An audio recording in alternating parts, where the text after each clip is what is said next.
Please welcome Arnaud Desplechin.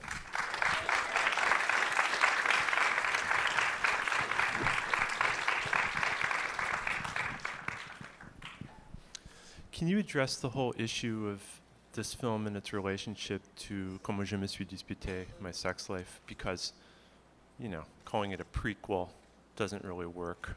Calling it a sequel doesn't really work. Just what is the relationship between the two films? The relationship, it's a tough one. It's something which is still mysterious to me. I know that, I know that at one point of my writing, the word of prequel was quite useful. I loved, I remember it was a very touching moment. It was during the funeral of Alain Resnais. And Mathieu Amalric who did few films with Alain Resnais, was one of the actors carrying the coffin. It was a beautiful sunny day. It was not sad, because Resnais accomplished so much, and he was so old, and so in a way it was sweet. And I've been close, and I was you close got to be very close to him at the end. Sorry? You got to be very close to Alain Resnais at the end. Yeah, I admire him a lot. And I've been to go and see Mathieu, and I told him, actually, I think I could be writing a prequel of my sex life. It could happen, because, few decades ago, we invented a hero, in a way, So it could be interesting to have the early beginning of this hero, the birth of this hero. So the word prequel, coming from a genre, the genre of the superhero movies, I thought it was funny. It was just fun. It gave me the energy of writing. But after that, in the writing process, I never tried to be faithful to the previous film. I never saw again, my sex life. I remember, when I met the two young actors, they asked me, they were impressed and they were arrogant, and they didn't know at all who I was, They said, do we have to see that film, my sex life? And I said, please. That don't. old film. That old film, Please, you are not born, so that was the point. What's the point about looking at such a film? See films of your generation. It will be more interesting for you. And I guess that as soon as I left the room, they stole the film by internet and they saw it. Yeah, But they watched it on YouTube. Yeah, they watched it on YouTube or something like that. But I didn't try to be faithful to that. But though there was, sort of a mystery, in my sex life. It's the narrator opening the film, and opening the film saying these words, Paul and Esther are together since more than 10 years, and they don't get along since more than 10 years, And I thought it's interesting to see the meeting of these two guys, why they are a perfect match and why they don't get along in the same time, So I thought it was a good material for a new novel. But then you're revisiting it, refracting it through a different age, because they're younger. Sorry? You're refracting it through a different age because they're younger than in the original. Yeah, it's a different film. It's a different film. I'm happy, with the. I loved, when it was released in France. I loved that, when people saw this film and didn't see the previous one. They are separated films. The two ambitions are quite different. But the word prequel was helpful in my writing. It was a sort of brash attitude, of Mathieu and I, saying, okay, we invented a hero, so let's go for his youth. That was it. It's pretty striking to most people who've seen the film that, we're so used to seeing movies about adolescence and adolescent love that are treated from a kind of a benign distance that's very indulgent and kind of paternalistic, and where, or that's kind of dirty-minded, instead of really getting into the violence of it, the violence of the feelings, which is something that's the core of this movie. Yeah, I guess. I don't know how to answer to your question. I guess that, at the very start of the movie, I didn't want to depict my own youth, neither, Paul's youth. What I was really eager to do was to work with a new generation. As I told you once, I just worked, with two major movie stars. were Benicio del Toro and Mathieu Amalric. And after that, just after that, I made this small film, you know, for the French TV that I really loved, which was an adaptation of a Russian play. We showed it stage play. last year. Yeah, The Forest. Forest. Yeah, The Forest. And it was with very experienced actors, you know, actors coming from La Comédie Française, so skillful, you know, mature actors, etc. And I thought, yes, but, you know, I know how to write. I think I know how to write sometimes, not always, but sometimes good lines. You know, tricky lines, you know, funny monologues, and, you know, and ambiguous lines, and, you know, and but these lines, it's always professional actors or people of my generation or people in their 30s which are using them. And my dream would be, you know, and I remember the shock, you know, I had at the very birth of the writing process, and it was the Wes Anderson movie, Moonrise Kingdom, you know, and I saw, oh, he's so lucky because he found a way to give lines to actors who don't belong to his generation, you know. So, and that's why I didn't want them to see my sex life, you know, because I want them to use my lines to depict their own generation and to bring their own rage, their own frustration, you know. So that was, yeah, my goal, I guess. Questions?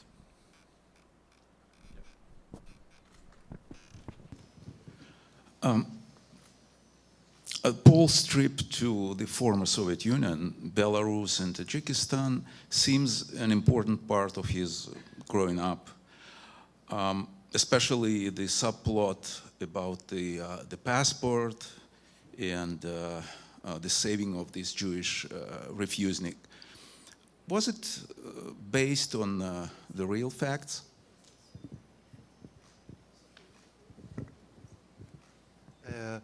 It's not a personal experience, you know. I'm that stupid, you know. I never traveled anywhere, you know. My brothers and sisters, you know, I've been in East Germany because it's a European thing to visit the communist world, etc. You know, it's something, you know. I wanted to have, you know, a very brief first chapter about Paul and family, and after that, and this first chapter would be not like a short story, but like a poem, you know, just few images. And after that, I had this short story in mind, you know, about a trip to Russia. And I thought that for my father's generation, the big thing was the freedom for North Africa and mainly Algeria. That was his wars, you know, that was his commitment, you know, to be for the freedom, to get some freedom for Algerian people, you know. And I thought that for my generation, the big issue, you know, when I'm realizing it, you know, was two things, you know, freedom, you know, for the European Jewish people, you know, the right to go back to Israel, you know, and also the fall of the wall, you know. And I thought it would be nice to have a film which would be contemporary with the fall of the wall, you know. And so that's how this pattern came, you know. And also, you know, knowing that I would make that film in 3 blocks, you know, not one big, thick novel, you know, but 3 separated blocks, you know. I was trying to find, let's say, the song which is sung, you know, through, or the thread which is going through all these 3 stories, you know. And this song, or this thread, was a Russian song. You know, when he's a kid, he's going to his grandaunt house, you know, and he's meeting the beloved of his grandaunt. And he's learning Russian. And after that, fate make him having this trip, you know, with school, in Russia, you know, in Minsk, where he has to give his passport, you know, to another guy and to have a double. And after that, the guy is so sure that he wants to go to, how do you say, Benin? You know, the African country? Benin, yeah. Benin, yeah. He was so sure, you know, thinking that, you know, one day he would be an anthropologist in Africa. You know, but his teacher dies, and strangely enough, he finished in Tajikistan, in the Soviet Republic, you know. And so I thought that there was a sort of, you know, discrete Russian song which was sung during the whole film. So that's how I try to draw it. I don't know if I'm answering to your question. And I know that, you know, I don't know, did you read the book of Ludmila Ulitskaya, you know, Le Chapiteau Vert? It's a great book about refusnik. I mean, wonderful book. You know, the refusnik stories, you know, always fascinated me when I was a kid and even a grown-up.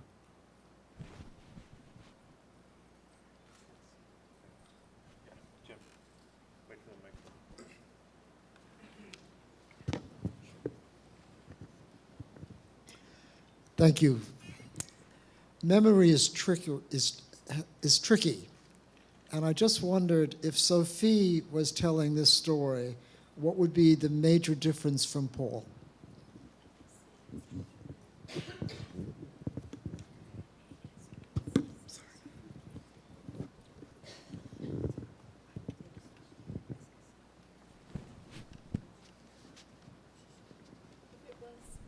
Sophie, the sister? Oh, Esther. Esther.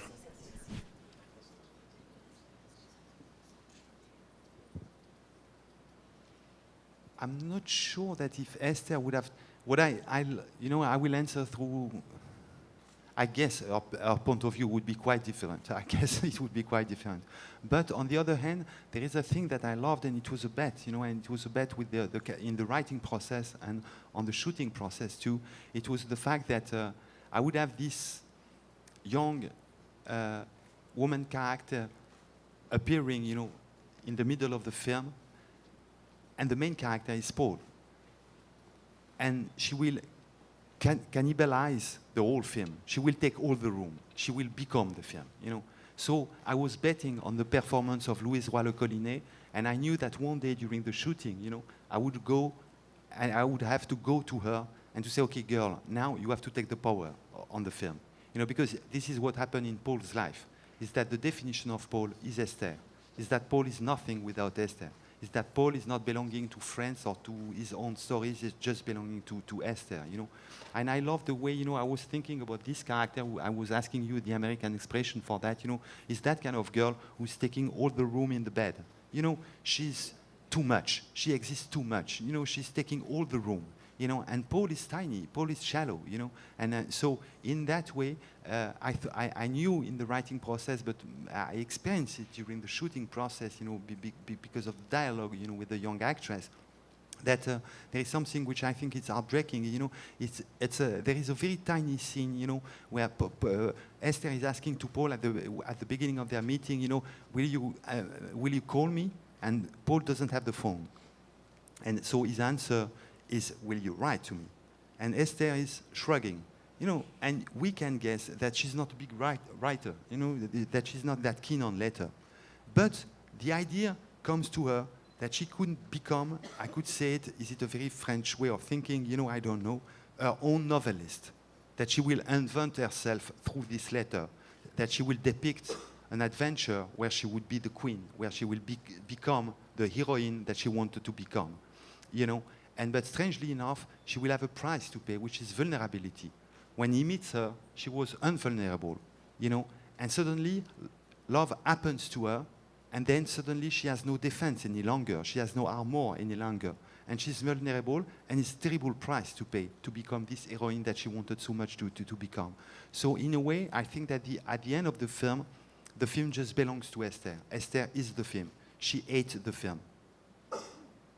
There is always this problem in French, because of pronunciation, between eating, and hate. So I don't know if I'm clear enough. But this is what I meant. I hate that. Well, then I want to ask you about the casting, because she's that's quite an extraordinary piece of casting, both of them. But I mean, in the role of Esther, she's a very surprising figure right from the moment that she appears on screen. Yeah. And I remember when you were doing the casting sessions, and how she just stood out. Yeah, she has, it's the kind of actress I can work with. She has too much face. It's too much. And too much is great for the camera. Yeah. Enough is not enough. Too much is good. It feels good. And she had this mixture of shyness, of arrogance in the same time. And so it was a tremendous experience to work with her. It's funny too, because we met, on such a film.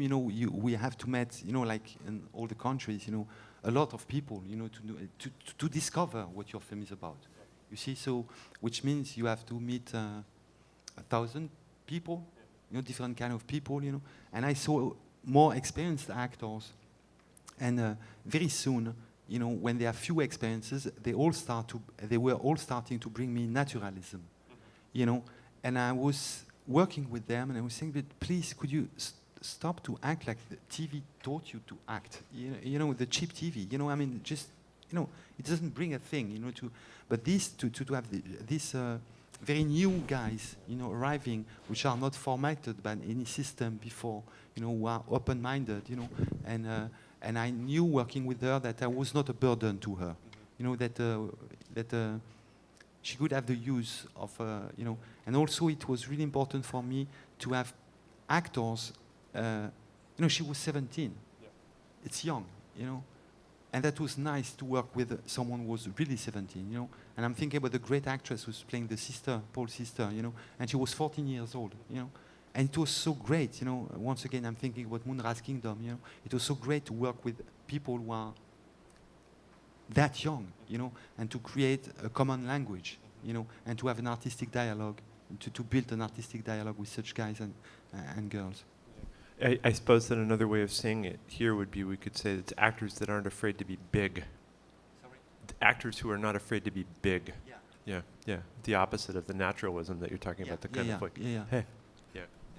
I love, you know, and the way she existed too much, you know, and there is this shyness and this arrogance in the same time, as I was saying, you know, and she was big because Esther is big, you know, and there was this pride, you know, she had the ability to have this pride, you know, and it's something also which moves me, you know, in Esther's character, which is not that far from what Louis is in real life.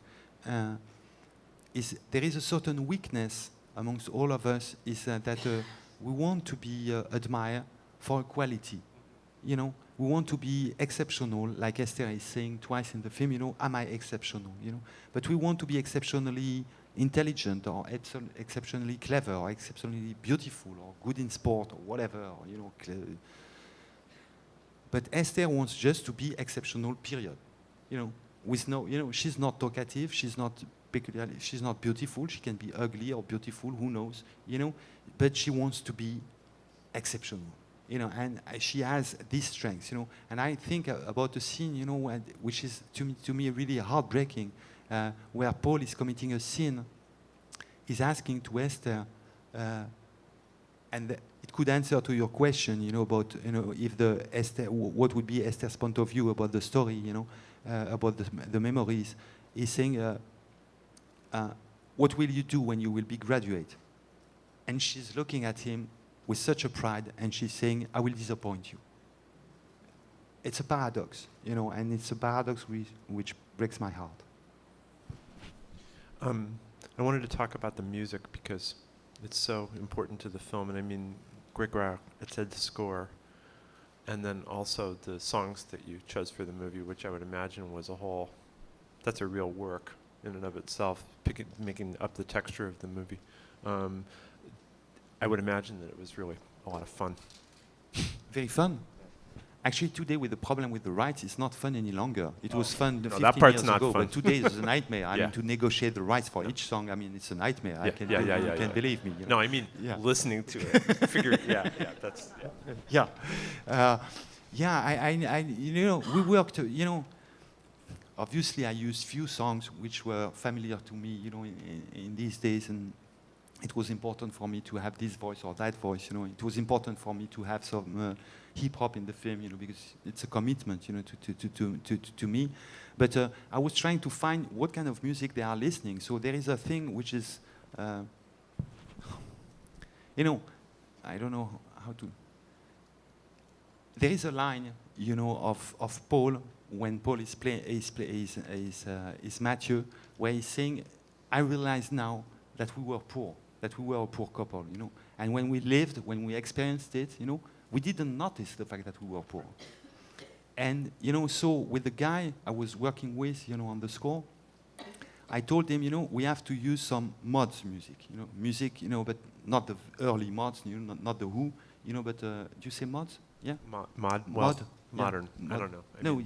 From the mod movement, you know. And I remember my girlfriend asking to me, you know, during the preps, you know, but what is exactly the mods, you know? And it's rock and roll. And I was saying, no, it's white trash, you know, English trash, you know, but deeply influenced by the black American music, you know, it's mods.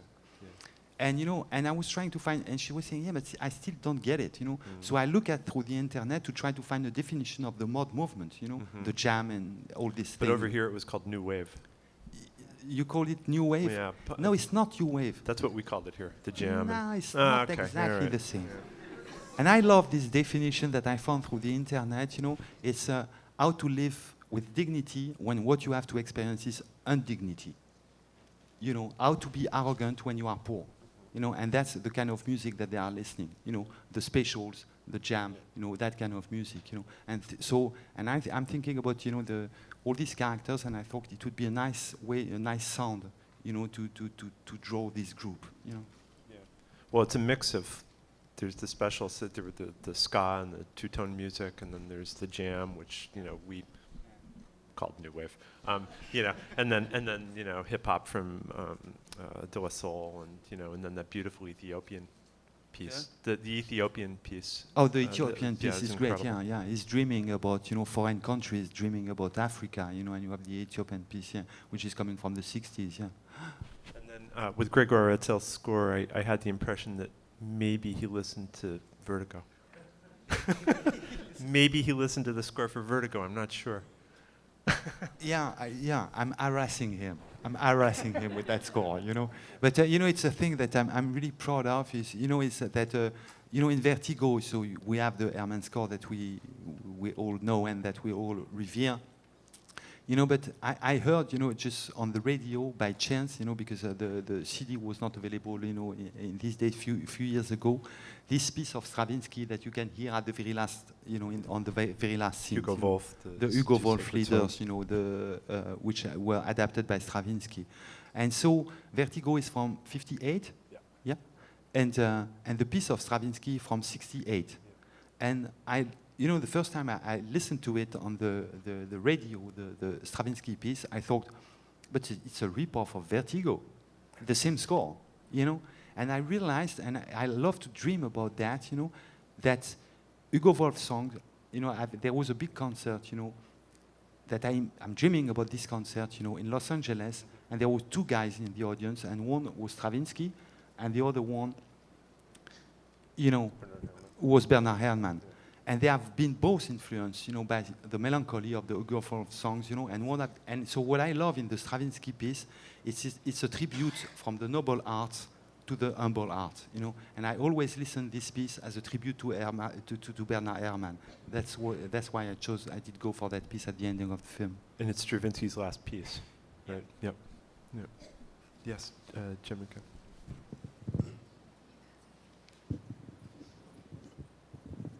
The rear Roxanne over the credits was quite impressive. I must tell you, I listened to every single word she sang, and it really brought me back to a time in my own life.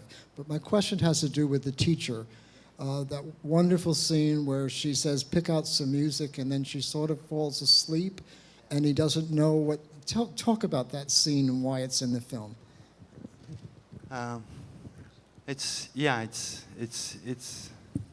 It's as if she was already dying, and she will die. And she's just falling asleep, and she's reading Freud, and he's taking the book and bringing the book back on the table.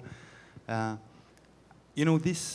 was saying that this film is in a way is far from. I tried to do something different from my sex life. But there is few things which are in common, and there is one thing, and that's where the name of Dédalus is coming from, is from that original sin that my hero committed, which is the fact that he lost his mother and never grieved her, And few times in the film, he's saying, my mother committed suicide, I don't give a shit.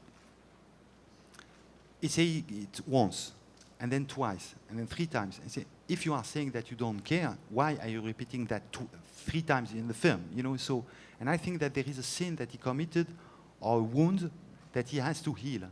And the only person who can heal it is first his grandaunt, and later in his life, the teacher, the revered teacher, and there is a scene which is beyond, it's just images, that I had, it's not a dialogue, and the image of this woman falling asleep, and what I would call le privilège de du visage noir, the privilege of an African face, And you know, and when his teacher is dead, he's just using, you know, a thing to paint him, to have a black face and to become a minstrel, a stupid minstrel, you know, to mourn the beloved face who disappeared, you know.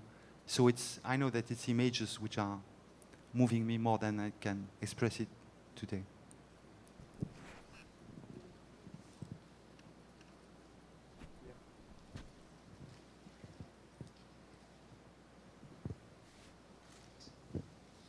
I'm wondering, in the writing process at any point, did you consider bringing Esther out of memory back into the present the way you do with Jean-Pierre?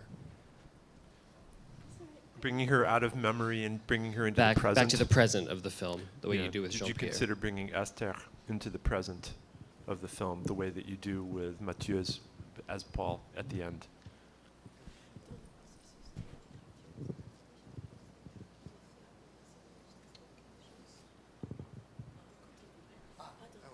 I get it. I think that the whole film is built on something that I experienced in the process of making the film, you know, and showing the film after that, you know, and releasing the film and promoting the film. It's the lack of Emmanuel DeVos. The film can exist because Emmanuel DeVos is not in that, you know, because, you know, Paul is missing Esther, you know, is thinking about her and missing her. And the film couldn't exist, you know, so there was sort of melancholy in the fact that, you know, I had to add this phone call to Emmanuel and to say, actually, you won't be in that one because the film is just missing you. The film is, you know, thinking about you when you are not here. I think that the film is built on that whole, you know, that I tried to, you know, and so, yeah, I was discussing this morning about this scene, you know, where it's just like a tribute to Emmanuel DeVos when you can see Mathieu, you know, on the bridge with the sheets of paper coming to his face. And Emmanuel is missing me so much, you know, and I am missing Emmanuel so much, you know, so it's something, I mean, you know, so it was built, yeah, on the lack. That's how I could answer. The presence of Esther is felt through Yeah, her yeah, lack. Yeah. I think we have to wrap it up. We got the sign, but thanks. Thank you.